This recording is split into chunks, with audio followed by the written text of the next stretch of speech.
The prairie air hums with excitement, not the kind that comes from storms or harvests, but from something far more rare in Walnut Grove, a party, not just any party, a town party, hosted by none other than Harriet Oleson, the proud owner of the mercantile and self-appointed queen of Walnut Grove society.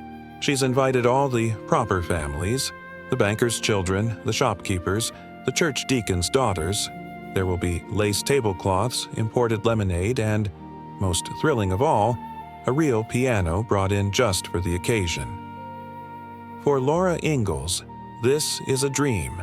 She's heard about town parties from books. Elegant girls in silk dresses dancing under chandeliers, even if Walnut Grove has no chandeliers.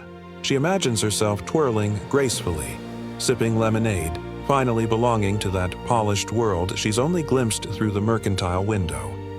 But when the invitation arrives, it's addressed only to Mary, not Laura, not the whole family, just Mary, the good daughter, the quiet one, the one Harriet deems refined enough to grace her guest list. Laura's heart cracks like thin ice. She tries to hide it. She helps Ma press Mary's best dress. She braids her sister's hair extra carefully.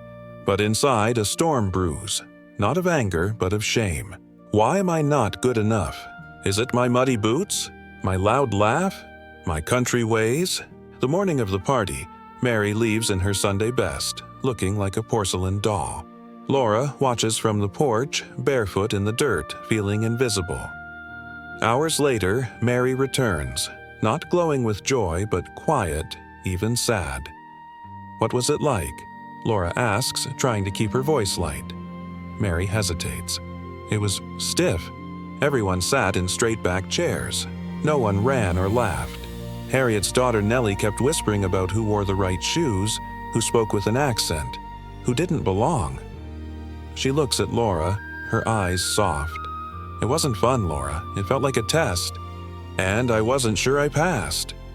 That night, Caroline tucks them both in. Laura finally lets the tears fall. Why didn't they invite me, Ma? Caroline doesn't offer empty comfort.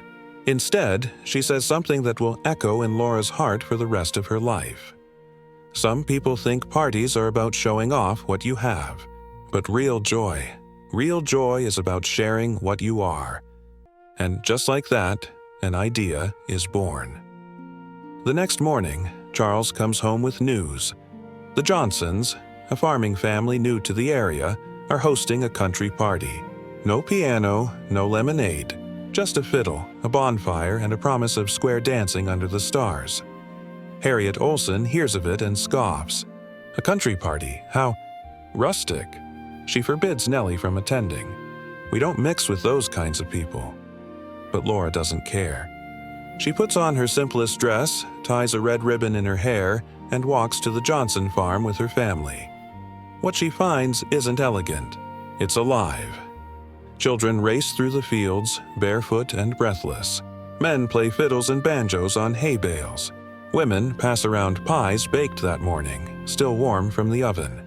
There are no place cards, no rules about who sits where.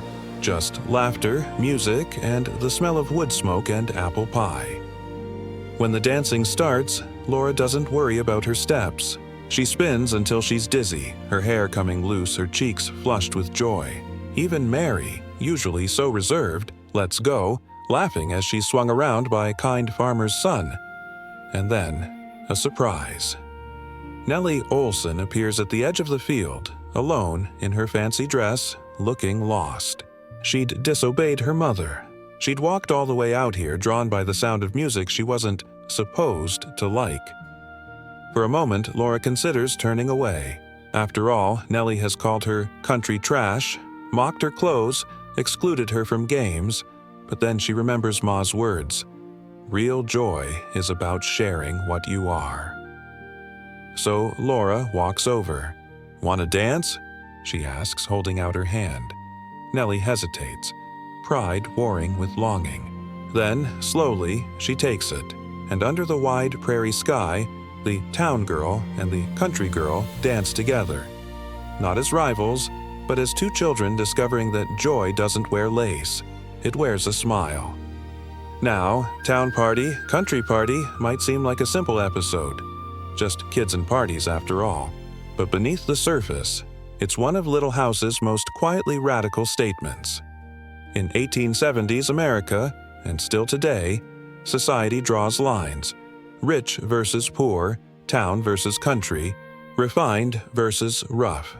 Harriet Oleson represents the belief that worth is earned through status, possessions, and pedigree. But the Ingalls family lives a different truth. Worth is rooted in kindness, generosity, and the courage to be yourself. Michael Landon, who wrote this episode, understood that children absorb these lessons early. By showing Laura's hurt, Mary's discomfort, and Nellie's secret longing, he revealed how class divisions hurt everyone, even those on top.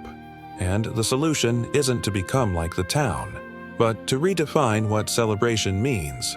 A party isn't about what's on the table, it's about who's welcome at it. Today, this story resonates more than ever.